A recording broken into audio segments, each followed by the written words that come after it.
Chapter 8. For the next few hours, I try to read through my speech while Elsa trashes the flat.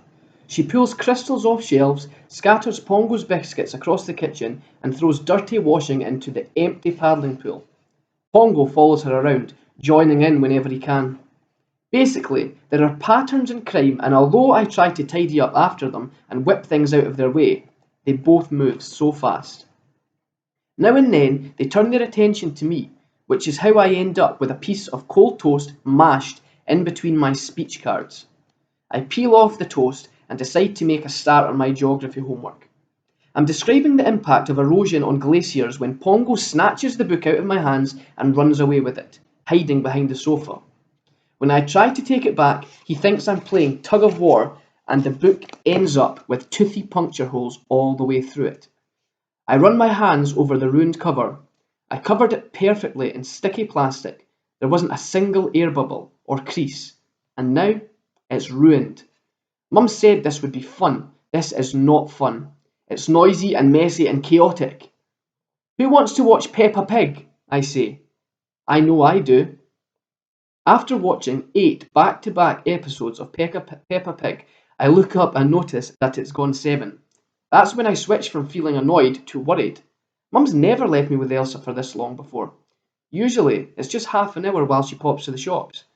I tell myself she must be held up in traffic, and that she'll be back at any moment. But when it gets to 7:30, I see Elsa trying to eat a plastic carrot. I realise I'm going to have to feed her. The only problem is, I've never fed Elsa before, and I'm not that sure what she likes to eat. Beans, I decided. Everyone likes baked beans.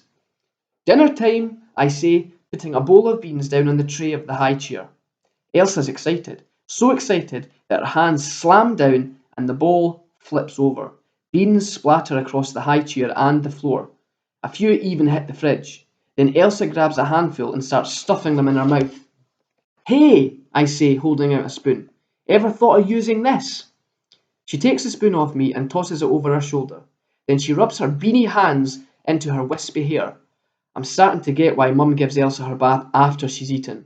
I've never really paid much attention to what they do in the evening because I'm usually in my room, but I know the order: food, bath, bed. Elsa starts rubbing bean juice into her eyes. Tired? I say. Do you want to go to bed? Nah, she says, shaking her head. I'll take that as a yes, I say.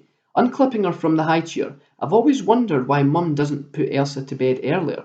She'd have loads more free time if she did. All I have to do is change her nappy, get her in her baby grow, and pop her in her cot. Then the rest of the evening is mine. Nah! Elsa screams as I pick her up. Nah, nah! Can't hear you, I say. I'm way behind on my homework, but if I go to bed late, I should be able to catch up.